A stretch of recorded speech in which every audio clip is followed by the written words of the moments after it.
Hello and welcome to Turkey Courier. I am Sarpter, and on the other side of the screen is Erkin Erguney. We'll be talking about Turkish politics and economics. Hi Erkin. Hi Sarp.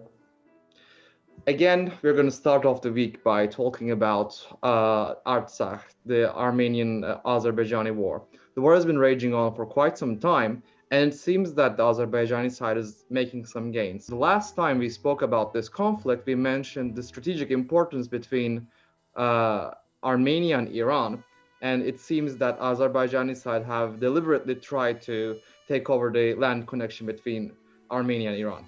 Would you like to recap the current stage at the conflict between Armenia and Azerbaijan, Erkin? Yeah, sure. So last week, during the entire course of last week, actually, Azerbaijani army took full control of the land border between Nagorno-Karabakh region and Iran. This is not to say Armenia still has connection with Iran. Only the Nagorno-Karabakh region doesn't at the moment. So during the last 2 weeks or 3 weeks of the time, we were saying that Azerbaijani army doesn't seem to have a clear goal or a plan per se. But now this week, they have been moving on forward with seemingly some concrete plans. First of all, they cut the border with Iran, and now they're also fast approaching the Nagorno-Karabakh interiors. And it seems the Azerbaijani army is making a lot of gains. And this week, a ceasefire was announced after we actually published our newsletter. But then it seems like the last ceasefire, it is not going to hold. Both sides are accusing each other of breaking the ceasefire. Azerbaijan is saying Armenia broke it, Armenia is saying Azerbaijan broke it. But then it seems now that the war is going to keep on going for a while now. Last week, Vladimir Putin of Russian Federation said he estimates that 5,000 people must have killed in the conflict so far. And this is a number that is way beyond the official figures, which is probably true in my opinion. And it seems they are going to increase as two sides continue on shelling and bombarding civilian areas. But yeah, Karabakh region is going to see some massive change, I think.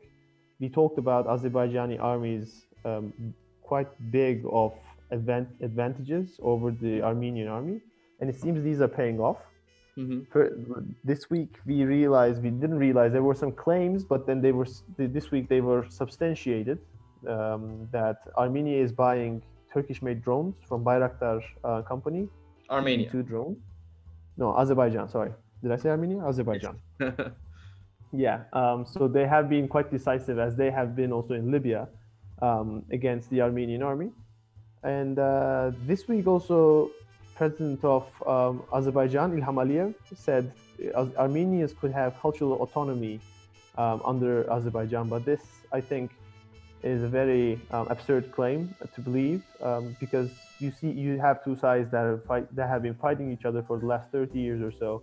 And it is very hard to believe that they can have some sort of a cultural peace or societal peace between those people. It is very unlikely, given that both governments are also quite partisan about the whole issue. But yeah, so this week there was also an interesting statistic. There's a blog called Oryx. A guy called Stein Mittler has estimated that around 14 to 23% of the Armenian army's tanks were destroyed by these drones that were given by Turkey. And also there was another interesting statistic that in 2020, I think in August or July or so, Azerbaijani arms imports from Turkey skyrocketed. Maybe around 100 times more imports happened between the two countries. So it kind of signals also that Turkey must have known that Azerbaijan was up to something. So yeah, that was interesting. Yeah. It seems that the Turkish drones have been quite advantageous for both Turkey and Turkish interests in a whole bunch of regions. Yeah, so Turkey has been trying to foster an indigenous arms industry. And of course, as you would see with any emerging power in the history, such an independent arms industry is always beneficial for the strategic goals, for the government to realize strategic goals. And it's also proving true with the Turkey's case. And lastly, I think we are going to see Azerbaijani forces moving northwest of Artsakh in an effort to cut off the main Armenian supply line to the center of the region. That might be the case, but that will also create two flanks for the Azerbaijani army. As you would know, in the military strategy, if you would have two flanks to fight on, that would prove hard for any army, because you would have to cut your forces in two to fight with both fronts. I'm not sure how they will continue on. I don't know if they would reach all the way to Stepanakert, Hankendi city, the capital of Nagorno-Karabakh. I'm not very sure if that will happen, or if they're just trying to prove a point, because the international pressure might just prove to be too much if they indeed do something like that. Moving on to issues of more soft power, the Saudi Arabian sanctions against Turkey. Saudi Arabia basically said no to any goods or products that have been produced in Turkey last week, as far as I remember. What do you have to say on that? So yeah, we have been talking a lot about these Saudi and Turkish clash of civilizations, to say. It has been going on for a while, and last week, though informally, not formally so, Saudi Arabia's Minister of Trade, I think, Ajlan, said that consumers should avoid buying anything from Turkey. And we saw actually like some supermarkets closing the stands that were selling Turkish goods. But actually this month, there was a statistic that actually imports from Turkey increased to Saudi Arabia, because we should know like boycotts in 21st century doesn't really work that well, because if you only depend on consumers, there's like a lot of stuff that you need to look in the bigger picture. There's a lot of stuff that like raw materials, arms, other industrial products that many consumers don't have to buy, but like you need for factories as intermediate goods. So it actually increased this month. The interesting thing this week was that we had a development from Morocco. So Morocco and Turkey was about to conclude a free trade deal between two countries, and it was said that Morocco, like Rabat government, was not happy with the deal itself. And now, just before it was about to be ratified in the Moroccan parliament, they levied some taxes on Turkish goods and said they want a better deal or they will not sign the agreement. And I think this was also the title, subtitle of this week's newsletter. So you have a saying, friend of a friend, enemy of an enemy is a friend. But now we are seeing this phenomenon. If someone has an enemy, then you have a weakness and that you can exploit. So I think that is what essentially Morocco is doing. Morocco is using this the rift between the Saudi, like the Gulf countries, and Turkey to get some benefits to itself. So this would also show us another potential weakness that we haven't thought of maybe. Having too many enemies can also affect the neutral countries towards you to use these enmities as leverage and extract better conditions in other areas. Yeah. Moving on from the foreign policy issues to more domestic economic issues, dollar has again skyrocketed, breaking the so-called psychological limit of 8 today, following for me, a botched decision by the Turkish Central Bank. So this last week we had these monetary policy quorum of the Turkish Central Bank, and the forecast of economists was around a rate hike of interest rates of around 2%, 200 basis points. But then they kept it the same, which is not very usual for global economics, but now it's becoming more and more usual for Turkey. So like last time they had this quorum, they raised the policy interest rate, which helped with maintaining the value of the Turkish lira. So people were thinking they will keep a hawkish stance on monetary policy.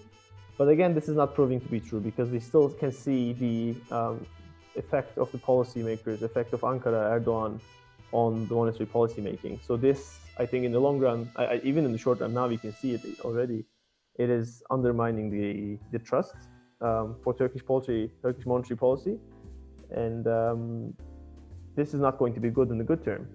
There's also, of course, other factors like the geopolitical issues, the rift that we have between France and Turkey. France recently called its envoy from Turkey after some remarks from President Erdogan following the decapitation of a French teacher. Mhm. But to come back to the currency point, this could actually economically could prove to be helpful in terms of like increasing the exports, because as you have a lower exchange rate, your exports would prove to be cheaper outside, so you will export more. Mhm. But then usually how this works is you usually devalue your currency once and then try to maintain it at a stable level. But in Turkey's case, the currency is being devalued on a continuous basis, which is also eroding people's livelihoods because wages don't raise as much. Now that we have the COVID crisis, people, I guess, don't feel it that much. But with the imported products, we can definitely feel it. And once the borders will be open, I think people will realize that most people in Turkey won't be able to afford going abroad.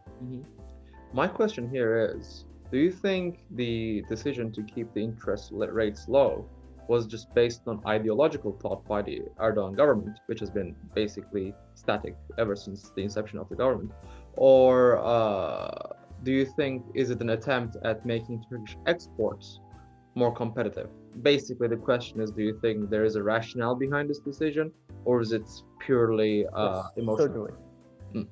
There's certainly a rationale behind it. I don't think many people say that Erdogan's government are so prone to Islam that they dislike the interest rate in its totality.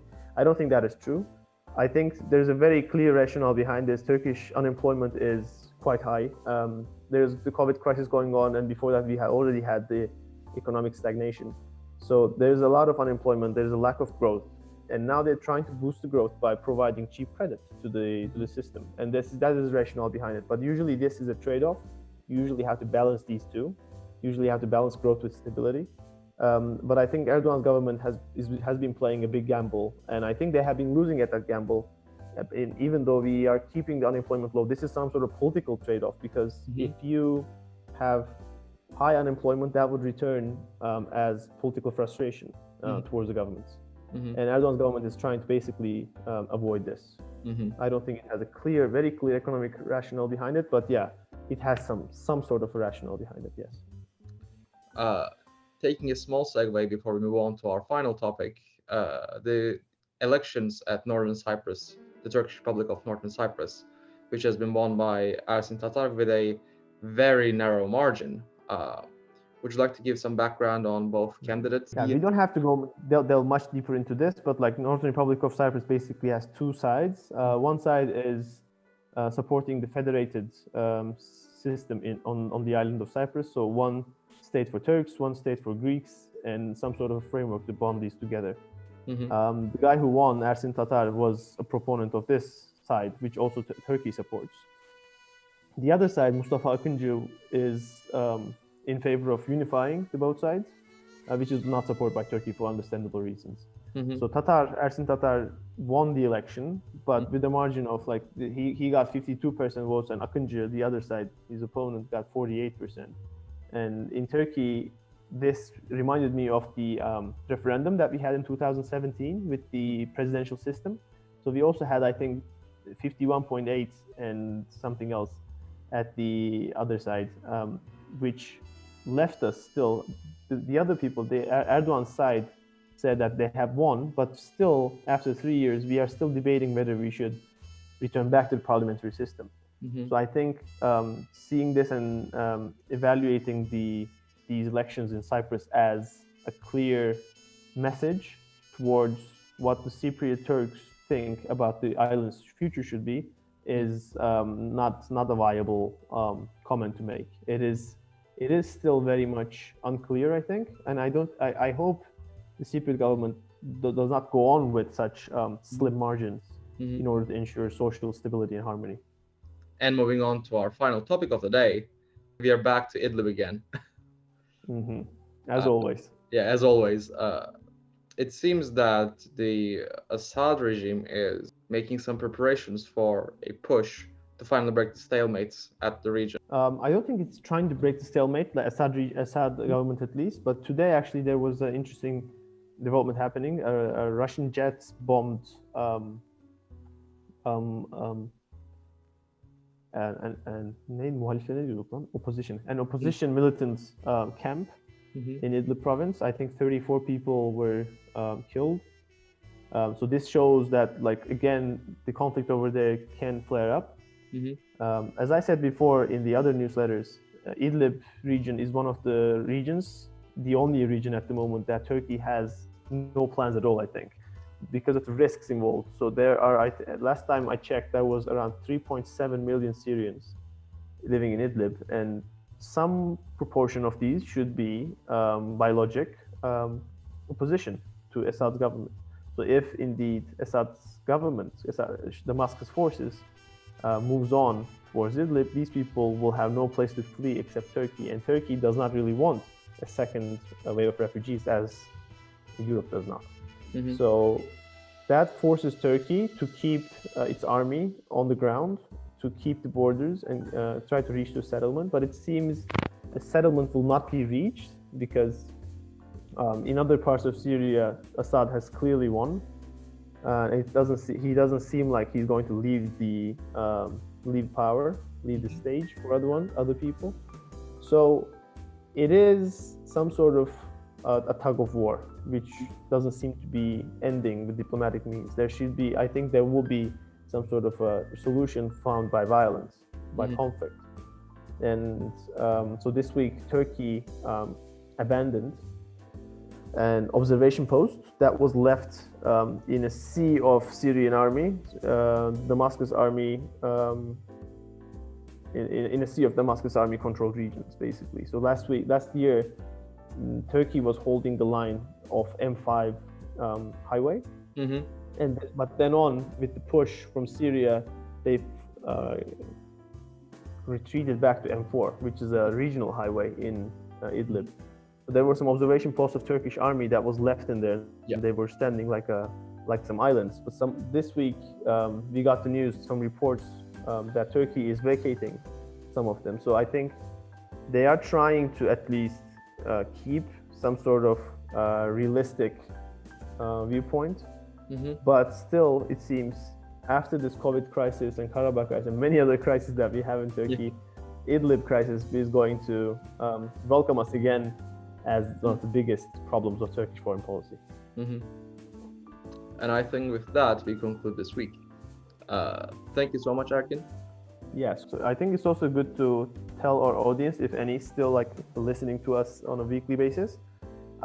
We decided to keep these things short, so that people can listen without much of a hassle during your work, during your ride back home, etc. And you don't have to spend like 40 minutes or an hour to learn about some developments in a random country like Turkey, which a lot of things happen. Like, you can talk about these for 3 hours or so. That is what happens when I drink with friends. But yeah, hope you like it. We are looking forward to hear your feedback, and thanks a lot, Sarp, for all your questions and remarks. No worries. See you everyone next week. Bye-bye.